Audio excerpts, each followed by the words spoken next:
Hello, hello, good evening. It's Monica from Life is Art, and this is Wednesday. Let's create. And today we are going to be starting to create some seasonal crafting, and we are going to be using one of the newer stamp sets from the, I believe it's in the mini catalog. And so if you've had a chance to look at that, you may have had a little looky-poo at it while the stamp sale was going on recently. But this is Gingerbread Man, and who doesn't like holiday treats? And who doesn't like little gingerbread men's? And so we're going to be creating with him today, and we're also going to be using the Nested Essentials dies on our project. So we're also doing some heat embossing. We're going to do some stamping. And so let's get started. If you're joining live, just say hello or howdy so I know you're here. If you're watching later on replay, you can just drop a comment. Let me know you stopped by. I'm going to start out with a piece of very vanilla cardstock to create my card base. So this has been cut to 8.5 by 5.5, and I'm going to score it at 4 1/4. I'm just going to use my cutting blade, move my cutting blade out of the way, and just use the scoring blade here. And so we're just going to score it at 4 1/4 gently. Always gently, just like mixing a cake. Well, sometimes we beat things when we mix, but we'll say gently. Hey Katie, nice to see you're watching, and Carol's here too. So we've scored that. We've made a side that has a dip and a side that has a bump, and we're going to fold that with the bump side to the inside. We're going to make sure everything lines up nice and straight. We're going to push to the center and then out to the sides, and then we can come in with our bone folder and just give that a good crease down. There we go. And we're going to create this card on the vertical, and so we're going to have our fold on the left and our opening on the right. Now, I want to show you a few little things as we go along here, so you're going to learn a few little tips, and I am going to start layering up with my cardstock and my designer series paper. So I have cut a piece of cherry cobbler cardstock, and this is not the two-tone, this is just the 8.5 by 11, and I have cut it to 4 1/8 by 5 3/8. So that's going to give us a little hint of that very vanilla around the outside. And then I'm bringing in some of the designer series paper, and I've just now forgotten the name of the collection. How bad is that? North Pole Delivery. And this designer series paper has lots of fun critters on there and lots of postage. So there you can see some of the dogs and kitties that are delivering mail. Super cute, but we're going to use it on the side with all this fun letter mail. I love how they've got some tied with string, brown paper packages tied up with strings. And so we're layering these pieces up. Now, you might look at this and say, lovely, looking good. Yes, beautiful, that's what we like. And others might look at that and say, boy, that's kind of a waste of paper, because you put that great big piece of cherry cobbler under there and you're only going to see a teeny tiny little bit of that.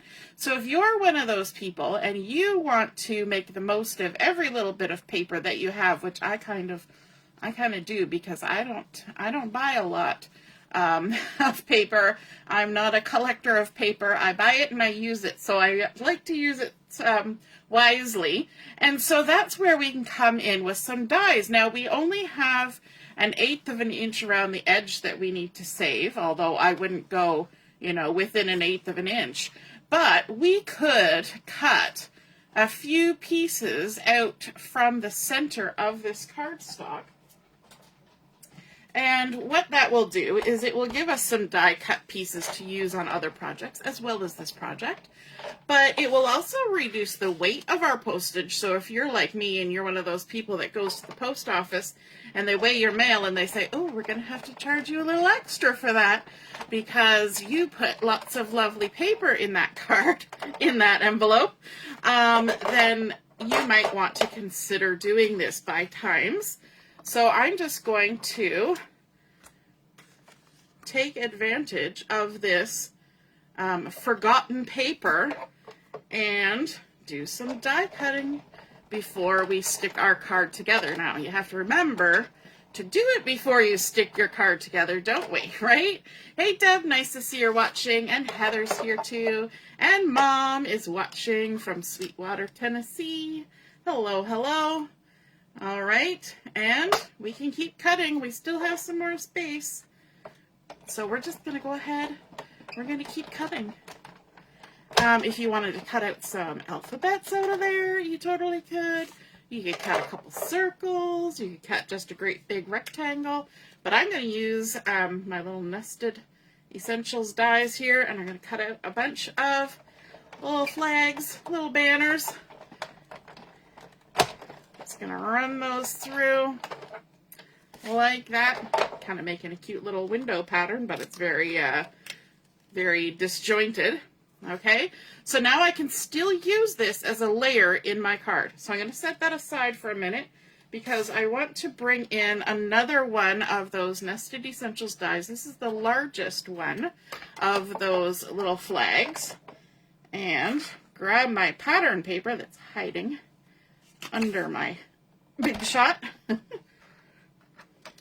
And now this is a bigger die, and so I'm just going to cut one right from the center.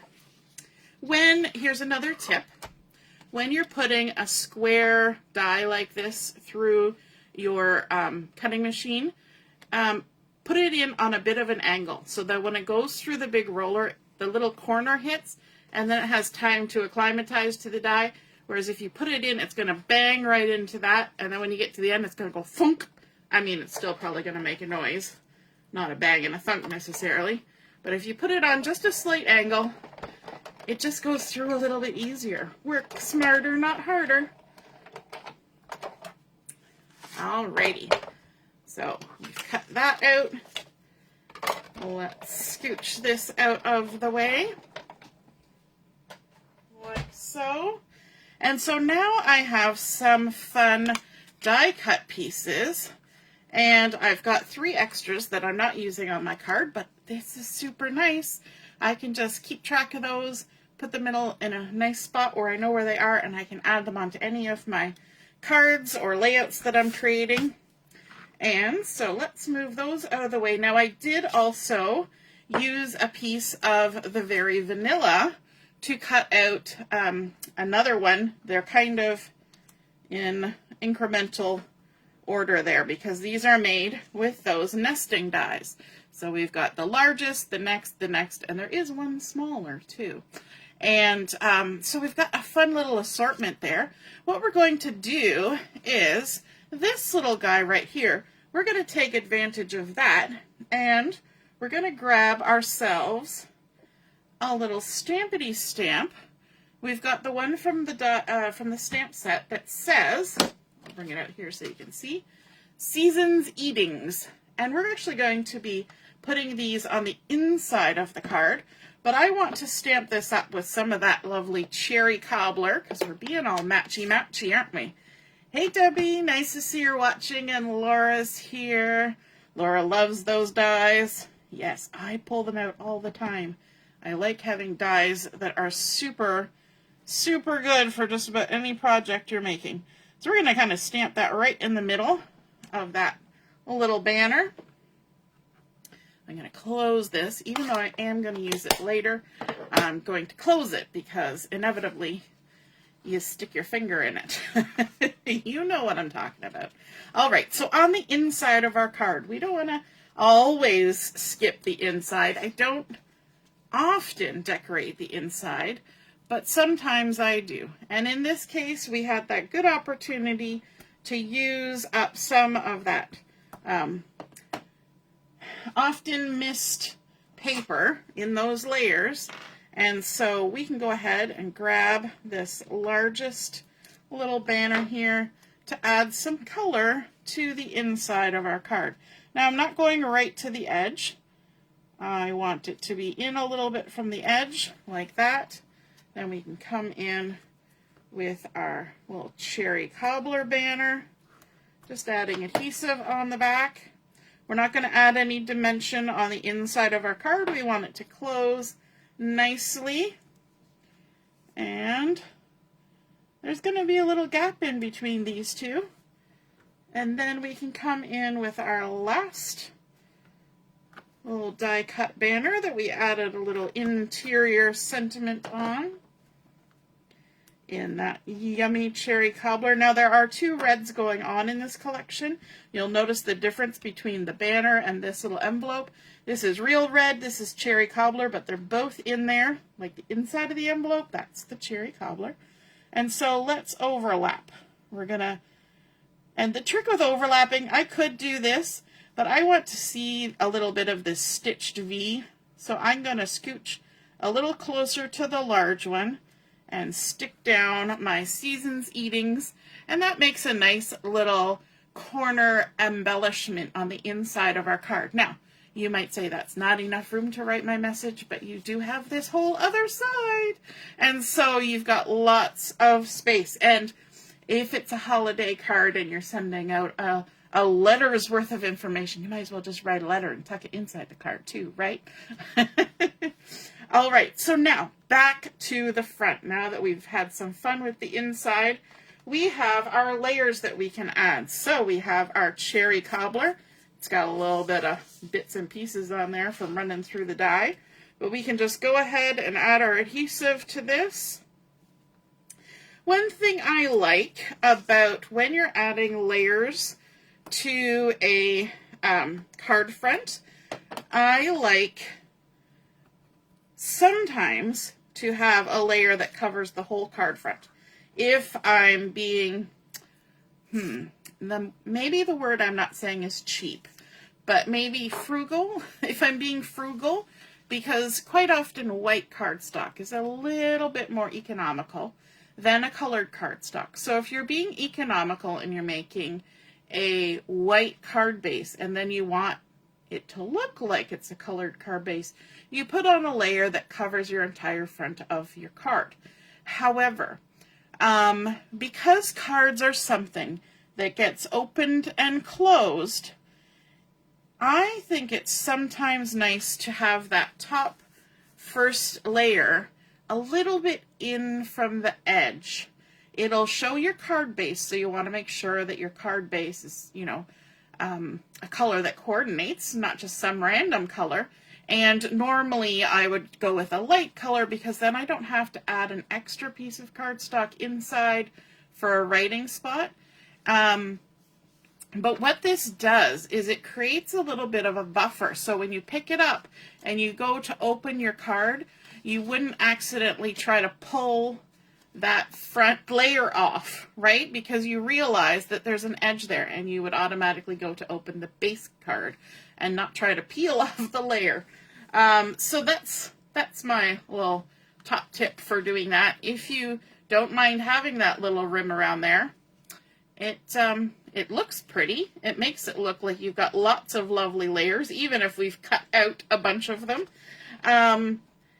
But it's a little bit easier on your paper because you're not worrying about somebody yoink, going yoink, taking the cover off. All right, we're adding some adhesive to the back of our correspondence paper. Isn't that a fancy word? We always kind of joke. There's somebody in my house that likes to use what we call $20 words when a $5 word could do. So instead of letters, I said correspondence because that sounds posh. So we're going to go ahead and center this on here. Did I tell you how big this was? I don't know if I did. But it is 4 inches by 5 1/4. So there will be just that little 1/8 of an inch. And oh, you see what I'm doing? I'm doing my little pivot trick. See how I've got my thumb holding down that corner, but the adhesive hasn't stuck. So I'm just going to test and see how the alignment is vertically, and then see how it is horizontally. And if I decide I want to adjust because it's not going to be centered, I can do that by just shifting the paper under my thumb. And then that usually gets me fairly lined up. That's my trick for that. Okay, now we've got some weird things happening in the middle of our card. So we're going to need to add a layer here to take away from that, to hide that. It's kind of like sweeping things under the rug. We don't see it anymore. Out of sight, out of mind. So I've got a piece of the Very Vanilla again, because Very Vanilla coordinates with this paper pack. And it's 3.5 by 4 3/4. And don't worry, I will give you all these lovely measurements when I post my photos. But I'm going to bring in my journaling pen. It's a 0.4 millimeter black journaling pen. And what I want to do with this is right along the edge, I want to kind of dress this up and add a little bit of detail. Putting it on plain would be perfectly fine. But sometimes it just adds an extra little bit of love to a card that you're going to send to somebody, to add a few little hand-done details, including something like a hand-drawn line, or in this case, a little bit of faux stitching. I have yet to ever get out my sewing machine and add stitching to something, but I have done this quite a bit. One thing to note, if you do use a sewing machine to add sewing to your projects, it's very cool. However, you want to be careful of adhesive. So if you are somebody who has a sewing machine for actually sewing fabrics and such, you probably don't want to get it gummed up with adhesive. So if you're going to do stitching, say I was going to actually stitch this, I would not have any adhesive on this to begin with, and I would just stitch the edge. You can still make it look like it's stitched to the layer below, just stick it down good after. Because it will be a lot easier on your sewing machine. And yeah, so if you're, say, wanting to sew a few pieces of paper together onto a layout or onto the card front, you can do it carefully. But as I say, just leave the adhesive off. Frankly, if you're sewing layers together, you probably don't need adhesive between them, because you're sewing them together. You're kind of adhering them together without the sticky stuff. All right, so we've added our little dashed border all the way around our panel. And now we're going to add it. Oh, we're not going to add it. We're not going to add it yet. We need to do a little step in between. See, I get ahead of myself sometimes. So our next step is I want to create the embellishment for our card. And for that, we're going to need our big Gingerbread Man. Now, this is an enormous block. You could use a stamp platform for this as well. But when you're taking this on and off a block or on and off the carrier sheet, this is one of those stamps that's like empty in the middle. So if you lift up this edge, it's a photopolymer stamp, this can be wiggled all around. And so see how I'm peeling this? And I'm kind of like walking my fingers around the edge. That is the safest way to remove this from the carrier sheet or from your stamp block. Okay, but as you can see, okay, take a look at that. That is not in the shape that it was on the carrier sheet or on the block. How do you get it back into that shape? Well, the easiest way that I have learned is to lay it down and just let it breathe for a minute. And what that will do is it will just go boing and go back into the shape that you want it to be, because that's how it was before. And so then you just stick your block on it and pick it up. Don't try to take it off the carrier sheet and then try to manhandle it onto the block. It's never going to be quite right if you do that. So just use the block to pick it up once it's had a second to relax. Now, our little gingerbread man's going to need a little face. And in this set, there's actually 4 different faces There's this little smiley face, which is the one I'm going to use. We've got one that's got like sort of little eyelashes. Then this one where he's going, oh, you see that nice little ooh mouth. And then we've got a winky face too, which is kind of cute. But we're going to go with the smiley face. And then we've also got some little buttons here. There's also little gumdrops. We've got a little squizzle of icing and a little curlicue of icing. There's also little crummies here. And so let's get our little face. Even for little stamps like this, I walk them off the carrier sheet. So walk, walk, walk. And then we'll get our little buttons. Every time I see a gingerbread man now with little buttons, it makes me think of the movie Shrek with Gingy, when he's lying on the cookie sheet and he's like, not my gumdrop buttons. So I have to do that every time. How about you? All right, easiest way to get this lined up with our little guy is lay it down and then just let the block pick it up, because then you've had a chance to see where it is. We got clear blocks, clear stamps. Okay, same with the buttons. Inevitably, if you try to put it on the block, you're going to have to sit there and adjust it 10 times. Whereas this way, you can adjust before you stick. There we go. Now we've got it where we want it. You can season your stamp before you stamp. But we're going to do something a little bit different with this stamping. And we're going to stamp on some colored cardstock. And I have some Pecan Pie cardstock here. I've got a little contraption that helps take some static off my paper. And we're going to do some heat embossing. And so I have my opaque bright white embossing powder and my Versamark ink and my scrap piece of paper. That's important with heat embossing. And I also have my heat tool plugged in over there. All right, now because this is such a large block, I'm going to actually take the ink and stamp my block this way rather than trying to do it the other way. And I'll show you why. Because Versamark ink is a bit sticky. So if I take this, you hear that clunking? That's because the ink is like, it's lifting right off the page. So it's much easier just to do this when you're using something so big. Our little guy is so big. All right, now this guy, we're going to stamp him down. And as much as I tried to cut this so that it was about the size of my gingerbread man, I cut it a little big. But you notice when I stamped it on there, I didn't stamp it right in the middle. I went off to the side because, again, like I said, I conserve paper. So this is going to go in with the scraps when I'm done here, and I can do more things with it. I'm not just going to throw all that away. All right, so we sprinkled on our embossing powder.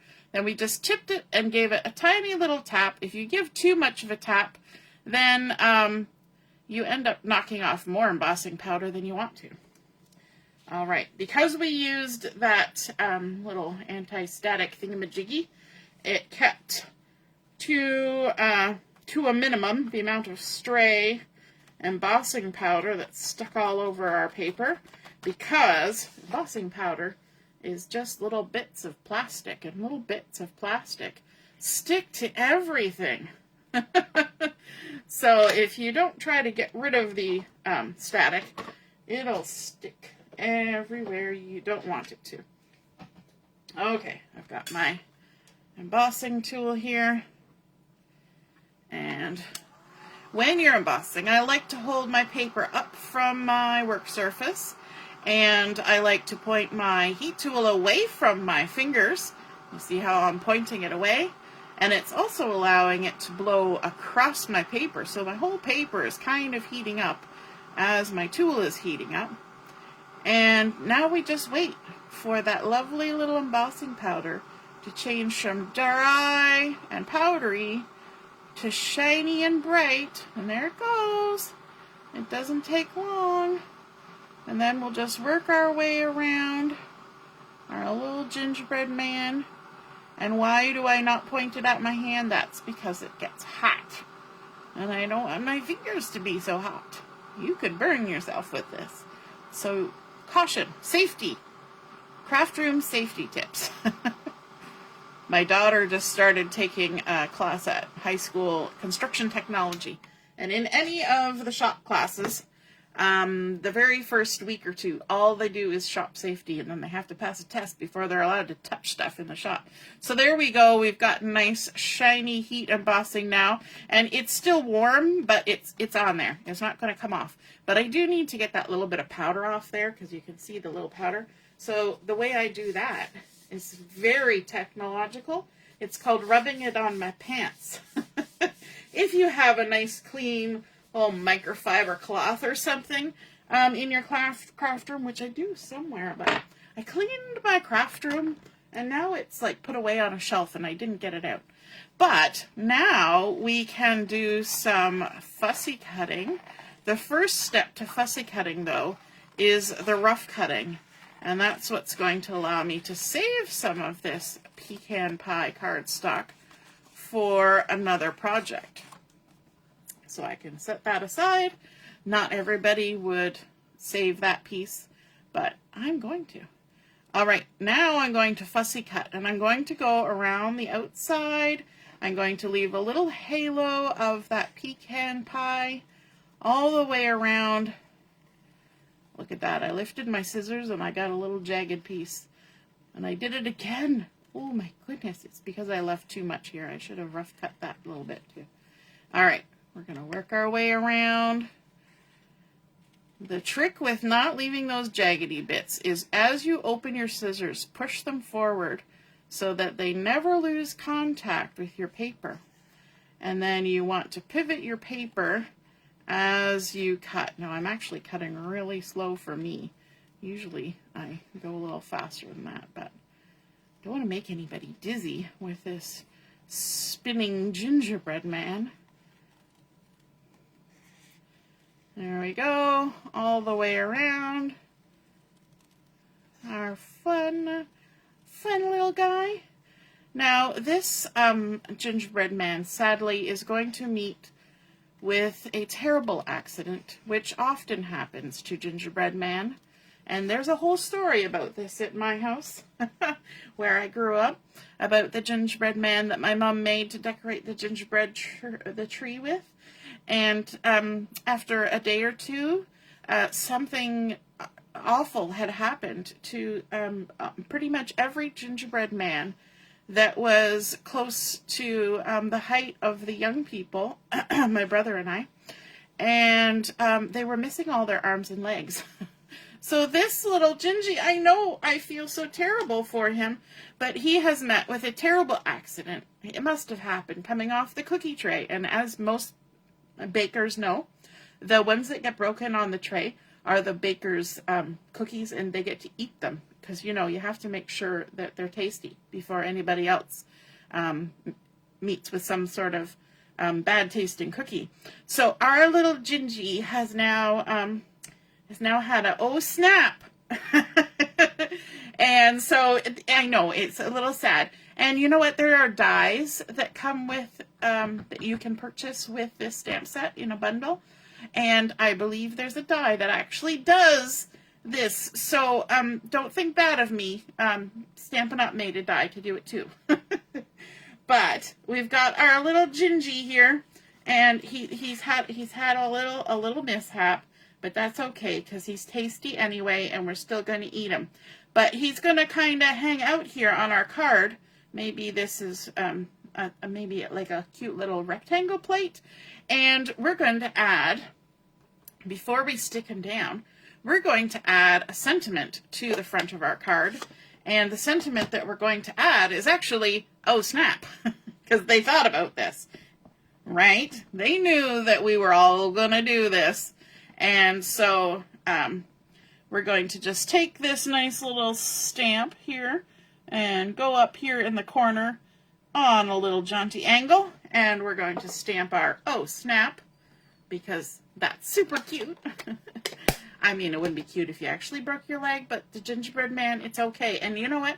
How many people, when they eat a gingerbread man, start with the arms or legs first? Which one do you do? Do you do the head, The arms or the legs? Let me know in the comments. I'm interested. I want to know. I think technically I eat the legs first. I'm not sure why. Maybe if you ate the top part, it would be like he's not looking at me eat the rest of them. But I always eat the legs first. I guess maybe I learned it when I was very young and there were gingerbread men on my Christmas tree. All right, now I have the little stamp that has the little crumbs because, you know, when this little mishap happened, you know, some crumbs ensued. So we've got this little spot here where we can stamp our little crumbs. Oh my goodness, isn't it sweet? Pardon the pun. Gingerbread man is sweet. You know I had to do it, right? Okay, so now I'm going to take this and I'm going to add some dimensionals on the back. And look at that. I managed to get through all of that without getting ahead of myself, because half the time I end up trying to stick it on the card before I get all the stamping and stuff done that needs to be done before you stick it on the card. And quite often I end up having to try and stamp when there's already dimensionals on there, and yeah, it's always good. But I managed today to follow the process. What is it they say? Trust the process. I did it. All right. Now better make sure it's the right way up. I need to line this up here, and I'm not standing up to see how it looks from above, but you guys are looking from above, so hopefully it's okay. I'm going to use my tweezers to help me, because that at least gets one of my big hands out of the way. And even though we've already put some dimension on there, we're going to totally add some dimension to our gingerbread man as well, because we can, so we will. So we're just going to go ahead and do this as we do. And we can even use these edge pieces. Don't forget about those edge pieces. They can totally get used for this. And let's add a little bit to his little woe-begotten leggy here. All right. I'm going to take all our little backings off. Does anybody else like gingerbread man? Carol says she eats the legs first. How about the rest of you? Maybe you don't eat gingerbread man. That would be sad because they're really tasty. But maybe you feel bad for the little gingerbread man and you don't want to eat them. All right, so now we're gonna stick him down like so, and then we're gonna bring in his little oh snap leggy and stick that down. And then I don't think we could finish this off without adding some blingity bling. So I've got some loose gold sequins here. And I always find I like to decorate my mat here with them, and then bring in this. Take your pick tool with the gummy bit here, and we're going to need some liquid glue, and we have crumbs happening, right? So let's add some little shiny crumbs because, you know, we're festive. It's not like we're celebrating that he broke his leg or anything. We're just being festive. So we got 3 little sizes here. So we got a big, a little, and a medium. And we can just pop those on there like that. And there we go. Oh, snap. And he doesn't look sad about it. He's just happy to be a beautiful, yummy, delicious, sweet cookie. And so there we go. We've got our oh snap. We started out by making use of that extra space that was going to be hidden anyway. And we cut out some lovely die-cut banners to create a nice little Seasons Eatings on the inside of our very vanilla oh snap card. And then we layered up that cherry cobbler, some of our North Pole Delivery Designer Series paper, popped up with some dimensions, some more very vanilla to bring that color through to the front, and did our little hand-drawn border with our journaling pen. We did some stamping, some crumbs. We did some heat embossing. Oh my goodness, we had fun with that. And even though we didn't have the die to cut it out or to make the little oh snap, we did it ourselves by hand. I just cut a little jaggedy edge just with my scissors. Easy peasy. So there we go, our Gingerbread Man Oh Snap card. I hope you guys enjoyed that. I hope you picked up on a few tips that might help you while you're creating some cards of your own. And if you create a card like this, be sure to snap a photo of it and pop it in the comments where I post the pictures of my card. And then we can all see and be inspired by your artwork as well. And just to remind you, we have our crop starting tomorrow. It's the All About You crop, and I had posted about some homework on the group for the crop, and so if you haven't had a chance to check that out yet, I would still allow you to do the second part of the homework, not the first part, because I've already figured out what we're doing for all our challenges and stuff. But the second part of the homework was to send me a little paragraph or a big paragraph, totally up to you, about yourself and the kind of crafting you do and what you like to make, and maybe a photo or two. And so there is still time. I would take them even this evening, so then we can all find out about each other. All right, because we're nosy. No, we're friendly. That's it. We're friendly. Not nosy, just friendly. All right, so have a wonderful evening, and I hope to see you at the crop this weekend, starting tomorrow. Toodaloo! Bye!